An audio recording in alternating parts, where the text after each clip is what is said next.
right, what is going on, everybody? Cobra Trading here. I'm sorry that I didn't do a video on Friday, so I'm just going to do a quick Bitcoin update today.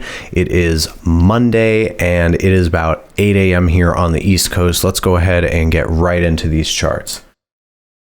So taking a look at Bitcoin on this weekly chart, we've had this really nice V-shaped recovery here from our initial huge market capitulation that we've had, and we've been recovering, and now we've kind of like topped out here and we're just kind of floating around in this section here. So not really too much to be looking at on the weekly. We're not overbought or oversold on our RSI. Our ATR is sitting at a pretty decent range, and our MACD has crossed bearishly, but we're still in bullish territory here, so it's nothing to be too concerned or worried about yet. Looking at Ichimoku Cloud, it looks like what's been trying to happen here is on the weekly chart, we've basically been trying to break through some of these higher levels and kind of test the top of this cloud. And we've only managed to do that one time so far in the most recent price action history. And we just really haven't been able to test the top of this cloud again. So right now, like if we were to test this right now, it's about $11,420 to about $11,500, somewhere in there. I just don't see that happening anytime soon. I think that we're going to be consolidating or coming in for an actual move down pretty shortly here. I think that we're probably going to end up retesting this 50 EMA, which again, you know, about $8,200, around 8,000. That's looking like it could probably potentially be in the game plan now. So on our most recent retrace, what we've seen here on the daily chart is we actually came in and we tested our Kijun Sen, this red line right here for the Ichimoku, right? So we're kind of struggling, just kind of in and out of this cloud here. That's kind of a sketchy zone on the daily chart to be trading.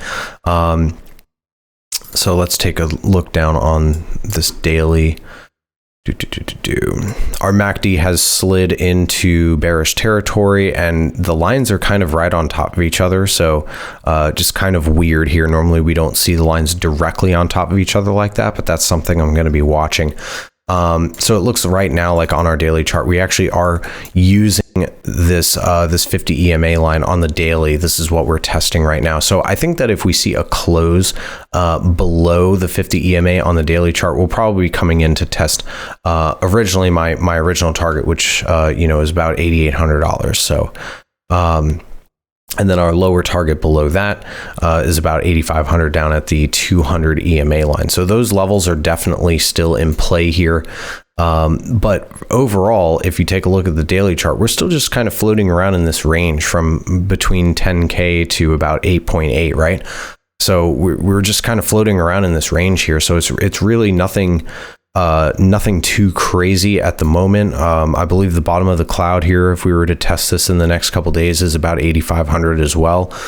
So 8,500 is definitely looking like a very key level for the bulls to be holding in the long term. If we come down to a 4-hour chart and just take a look at some of this price action here, we've already broken down below our 50, already broken down below the 100, tested the 200, bounced around, had a bearish retest of the 100, broke back down past the 200 again. MACD definitely crossed bearish, and now we're in bearish territory as well. And the RSI on the 4-hour is definitely showing that we are oversold. I definitely think that there's probably more downside, you know, to this, right? You know, normally we get downside in 3 waves. You know, this was wave 1. Now we're looking at wave 2. I think probably maybe we go down a little further. Maybe we see another sell-off to today. You know, retest these $8,900 and $8,800 levels, and then we'll probably end up seeing some more chop and some more price action like this while the RSI comes back up into normal territory before our third leg down. We've basically broken down below this middle trend line. We were holding this for quite some time. We held it all through here. We held it again.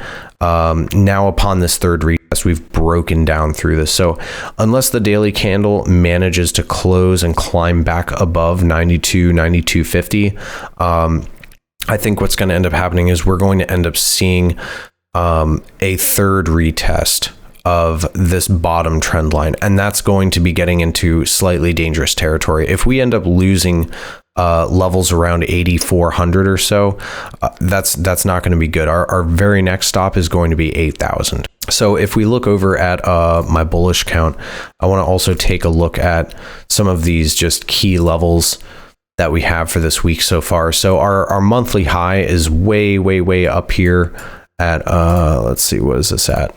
10,450 basically.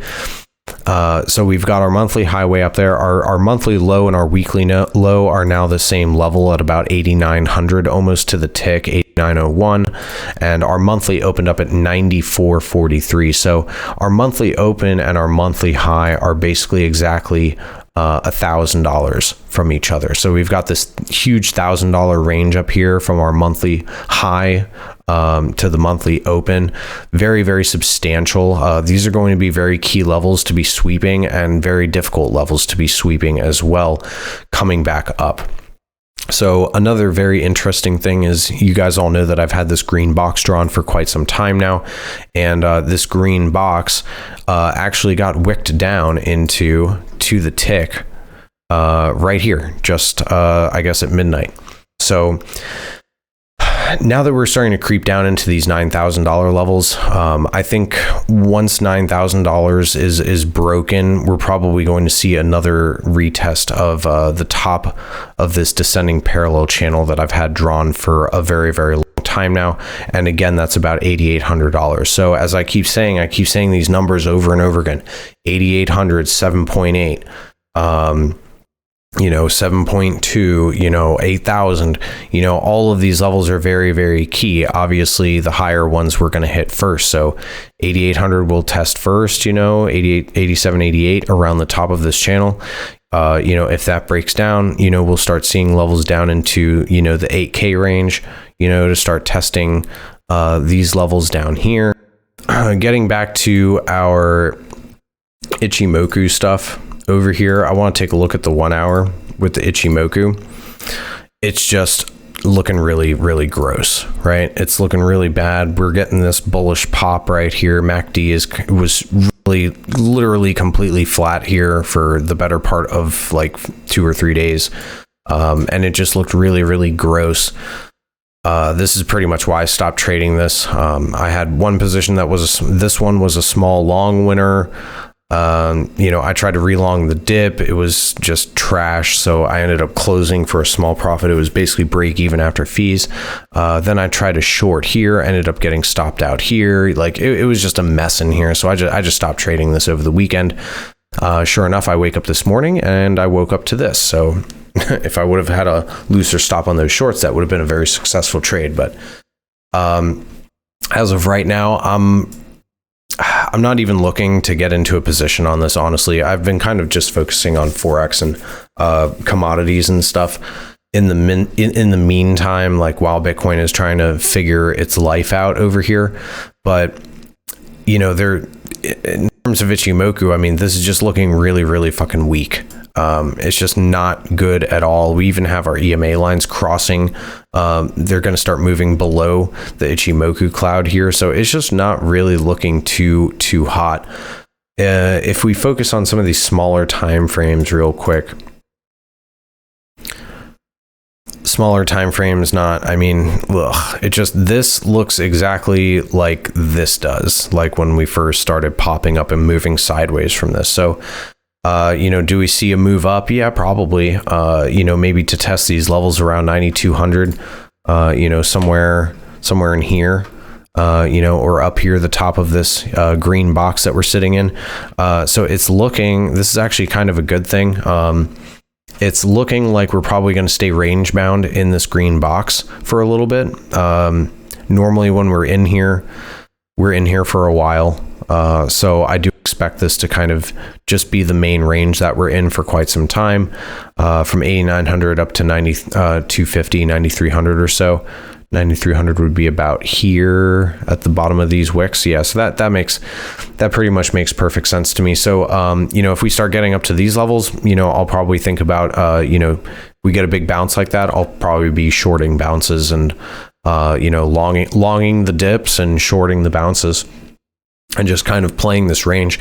Another thing that I will be watching on these lower time frames is this 56 level of the RSI. So anywhere from the 15-minute to the 1 hour time frame, Normally when you see this 56 level start getting tested and stuff, normally that's when you start seeing some really bullish momentum. As you can see, after our first big drop that we had, once we broke below here, we retested here and got rejected very quickly. We retested here and got rejected again, and then it was just downhill from there. So I am expecting this to start slowly climbing back up, and start retesting some of these areas up here around 9250, 9300 or so. And then after that, we'll probably see a fractal of this price action here. Yeah, so we could potentially end up seeing something like this end up happening, and come down to test the bottom of this this trend line, and it would end up looking something like this. So this is pretty much what I'm expecting here. I like to draw the fractals like this. It's normally they play out pretty decently, and like I said, normally you're going to end up getting 3 legs down. We had one here, we had one here. This would be a 3rd leg down. So that actually works out quite well. Also, this also fits with this narrative even better over here, because see here how we had this V-shaped recovery.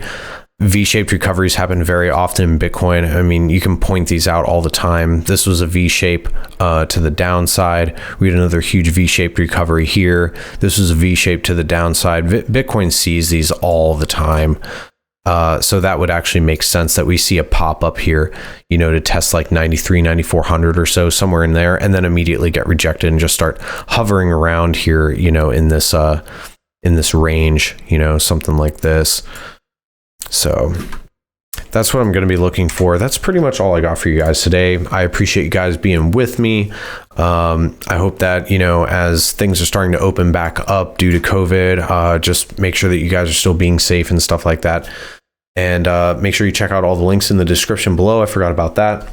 You guys can pick up a copy of the Elliott-Wave Principle by Frost and Prechter for free e-copy for the link in the description below, as well as everything else down there, my Medium, Twitter, all of that good stuff. If you guys have any questions or anything, my DMs are always open.